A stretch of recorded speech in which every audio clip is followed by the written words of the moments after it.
ബലിമൃഗം ഒരു വിശ്വാസിയെ സിറാത്തുൽ മുസ്തഖീം എന്ന പാലം കടക്കാൻ സഹായിക്കും ഈ ബലിമൃഗത്തിൻ്റെ മുകളിലിരുന്നു കൊണ്ട് എന്ന് കേൾക്കാനിടയായി. ഇത് ശരിയാണോ? അള്ളാഹുവിൻ്റെ മാർഗത്തിൽ ഒരു മൃഗത്തെ ബലി കഴിക്കുന്നതിൻ്റെ മഹത്വവും അതിൻ്റെ രീതികളും വിശദീകരിക്കാൻ ആവശ്യപ്പെട്ടുകൊണ്ടാണ് ഒരു ശ്രോതാവ് എഴുതിയിട്ടുള്ളത്. അള്ളാഹു സുബ്ഹാനഹു വ തആലയ്ക്ക് ഏറ്റവും ഇഷ്ടപ്പെട്ട ആരാധനകളിലൊന്നാണ് ബലികർമ്മം എന്നത്.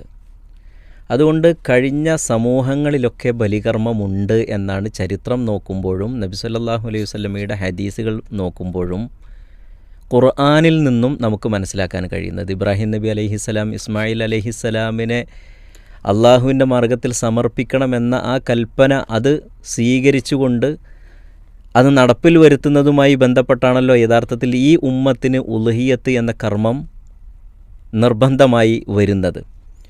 അപ്പോൾ ആ കാലഘട്ടത്തിലൊക്കെ ഉണ്ടായിരുന്ന അബുൽ അംബിയ എന്നാണ് ഇബ്രാഹിം നബി അലൈഹിസ്സലാം അറിയപ്പെടുന്നത്. അപ്പോൾ ഇബ്രാഹിം അലൈഹിസ്സലാം അംബിയാക്കളുടെ പിതാവായ ഇബ്രാഹിം അലൈഹിസ്സലാമിൻ്റെ കാലത്ത് വരെ ഉണ്ടായിരുന്ന ഒരു കർമ്മമാണ് എന്ന് മനസ്സിലാക്കാൻ പറ്റും. അപ്പോൾ അത്രയും മുൻപേ സമൂഹങ്ങളിൽ അള്ളാഹു സുബ്ഹാനഹു വ തആല നിർബന്ധമാക്കിയിട്ടുള്ള ഒരു കർമ്മമാണ് ബലി. അതിന് നമ്മൾ മനസ്സിലാക്കിയിട്ടുണ്ടെങ്കിൽ ഒരുപാട് കാര്യങ്ങളുണ്ട്. മനുഷ്യനെ അള്ളാഹു സുബ്ഹാനഹു വ തആല സൃഷ്ടിച്ചിട്ടുള്ളത് അള്ളാഹുവിനെ ആരാധിക്കാൻ വേണ്ടിയാണ്. പൂർണ്ണമായും അള്ളാഹുവിൻ്റെ നിയമങ്ങൾ അനുസരിച്ച് അള്ളാഹുവിനെ ആരാധിച്ചുകൊണ്ട് ജീവിക്കുന്നതിന് വേണ്ടിയാണ്. പക്ഷേ പലപ്പോഴും മനുഷ്യൻ ജീവിക്കുമ്പോൾ അവന് ഏറ്റവും ഗുണം ലഭിക്കുന്ന ഏതാണോ അതിനോടൊരു പ്രത്യേക ഇഷ്ടവും ഒരു ആരാധനാഭാവവുമൊക്കെ വരുന്നത് കാണാൻ കഴിയും. പലപ്പോഴും ഇപ്പോൾ പാല് തരുന്ന പശു, അതാണ് എൻ്റെ കൺകണ്ട ദൈവം എന്നൊക്കെ പലരും അവനവൻ്റെ ജീവിത മാർഗങ്ങളെ സംബന്ധിച്ച് പറയാറുണ്ടല്ലോ. ഒരിക്കലും ഒരു വിശ്വാസിയെ സംബന്ധിച്ചിടത്തോളം പറയാൻ പറ്റാത്ത വാക്കുകളിൽപ്പെട്ടതാണത്. നമ്മെ സംബന്ധിച്ചിടത്തോളം ഈ എന്ത് ഉപകാരം കിട്ടുന്ന വ്യക്തിയാണെങ്കിലും വസ്തുക്കളാണെങ്കിലും അതിനെ അള്ളാഹുവിൻ്റെ ചില നിമിത്തങ്ങളായിട്ട് മാത്രമേ ഒരു വിശ്വാസിക്ക് കാണാൻ പാടുള്ളൂ. പക്ഷേ അത് മറന്നിട്ട് പലപ്പോഴും കിട്ടുന്ന ഉപകാരം കിട്ടുന്നവയെ ആദരിച്ച് ആരാധിച്ച് അവയിൽ സായുജ്യമടയുന്ന യഥാർത്ഥ ഈ അനുഗ്രഹം തന്ന റബ്ബിനെ മറക്കുന്ന ഒരവസ്ഥയിലേക്ക് വരാറുണ്ട്.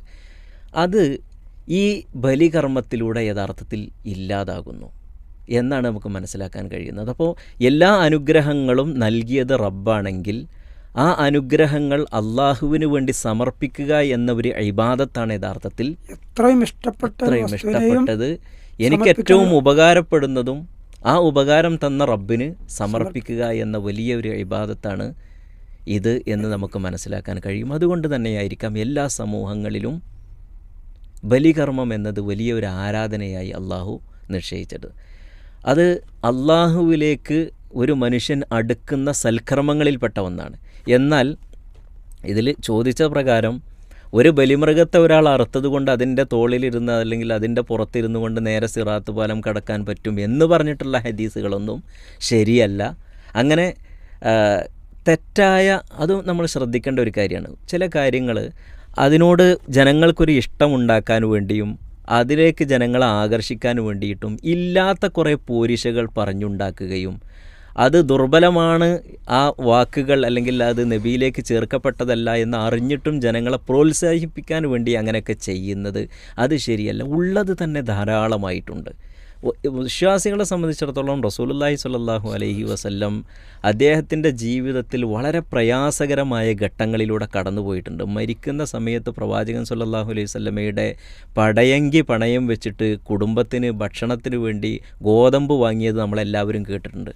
ആ വർഷവും നബി സല്ലല്ലാഹു അലൈഹി വസല്ലം അറവ് നടത്തിയിട്ടുണ്ട്.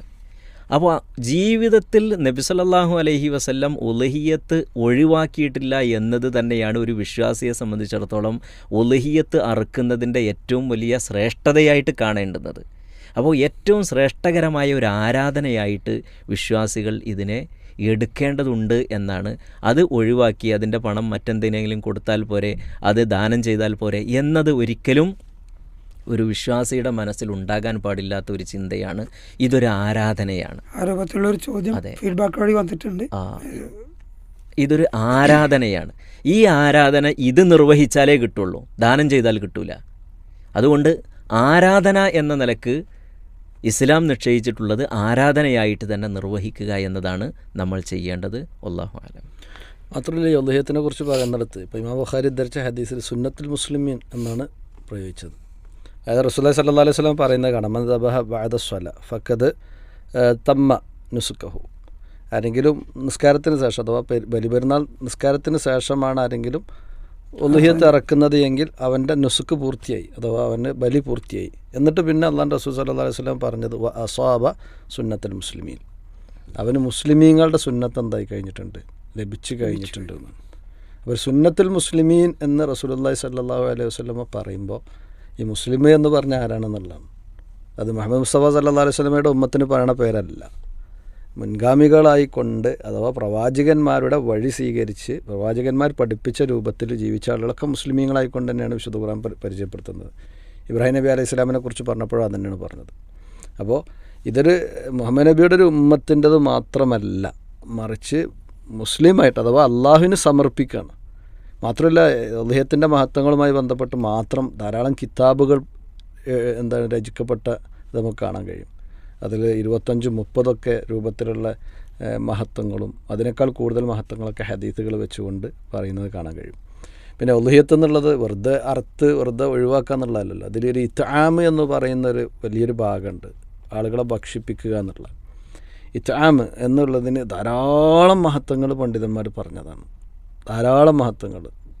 മാത്രമല്ല, വിശുദ്ധ ഖുർആൻ തന്നെ എടുത്ത് നോക്കിക്കഴിഞ്ഞാൽ അസ്ഹാബുൽ മൈമനയെക്കുറിച്ച് പറയുമ്പോൾ, അഥവാ സ്വർഗത്തിൽ പ്രവേശിക്കുന്ന ആളുകൾ സ്വർഗാവകാശികളെക്കുറിച്ച് പറഞ്ഞപ്പോൾ പറഞ്ഞ ഉലായിക്കഹും അസ്ഹാബുൽ മൈമന എന്ന് എപ്പോഴാണ് പറഞ്ഞത്? ഉലായിക്ക അസ്ഹാബുൽ മൈമന എന്ന് പ്രയോഗിച്ചു. അതെവിടെയാണ് പ്രയോഗിച്ചതെന്ന് നോക്കിക്കഴിഞ്ഞാൽ അതിൻ്റെ തൊട്ട് മുമ്പ് കാണാൻ സാധിക്കും, പ്രയാസഘട്ടത്തിൽ മിസ്കീന്മാർക്കും മറ്റുമൊക്കെ എന്താക്കുന്നവരാണ് അവർ, ഭക്ഷണം നൽകുന്നവരാണെന്നുള്ള നിൽക്കണം. അപ്പോൾ ഉദ്ഹിയ്യത്ത് എന്നുള്ളത് കേവലം ഒരു അറിവിന് വേണ്ടി അറക്കുക എന്നിട്ട് അതിൻ്റെ മാംസം കേടുവരുത്തി കളയുക എന്നുള്ള രീതിയല്ല. അപ്പോൾ ഇടക്കാലത്ത് നമ്മുടെ നാട്ടിൽ തന്നെ കണ്ടുവന്നൊരു സമ്പ്രദായമായിരുന്നു, ഒട്ടകത്തെയും മറ്റൊക്കെ പല സ്ഥലങ്ങളിൽ നിന്ന് ഇവിടേക്ക് ഇറക്കുമതി ചെയ്യുക, എന്നിട്ട് അതിനെ അറുത്തിട്ട് അതിൻ്റെ മാംസം ആർക്കോട്ടെ കഴിക്കാൻ കഴിയാതെ പോയിട്ട് കുഴിച്ചിടുന്ന രൂപത്തിലൊക്കെ കേട്ടിരുന്നു. അപ്പോൾ നമ്മളെപ്പോഴും മനസ്സിലാക്കേണ്ടത് ഇത് എന്തല്ല, അതൊരു ആവേശത്തിൻ്റെ ഭാഗമായിട്ട് ചെയ്യേണ്ടതല്ല. നമ്മുടെ നാട്ടിലെ ആളുകൾ ഭക്ഷിക്കുന്ന രൂപത്തിൽ ആ ഇനത്തിൽപ്പെട്ട എന്നാൽ ഉദ്ഹിയ്യത്ത് ഇറക്കാൻ പറ്റുമെന്ന് പറഞ്ഞ വർഗത്തിൽപ്പെട്ട വസ്തുക്കളാണ് നമ്മൾ എന്താക്കേണ്ടത്, തിരഞ്ഞെടുക്കേണ്ടത്. അതല്ലാതെ ഞാനും ഉദ്ഹിയ്യത്ത് ഇറക്കേണ്ടത്, അതുകൊണ്ട് എനിക്ക് കുറച്ചുകൂടി എന്തുണ്ട് റീച്ച് കിട്ടണം എന്നുള്ള നിലയ്ക്ക് ഒട്ടകത്തിനൊക്കെ കൊണ്ടുവന്ന് എന്നിട്ട് അതിനെ റോട്ടിലൂടെ ഇങ്ങനെ നടത്തി അതിൻ്റെ കൂടെ ഒന്ന് ഫോട്ടോ എടുത്ത് ഒരു റിയാൻ്റെ തരത്തിലേക്ക് പോകുന്ന അവസ്ഥ ഒരിക്കലും തന്നെ ഈ രംഗത്ത് ഉണ്ടാകാൻ പാടില്ല എന്നുകൂടി നമ്മൾ പ്രത്യേകം ശ്രദ്ധിക്കേണ്ടതുണ്ട്.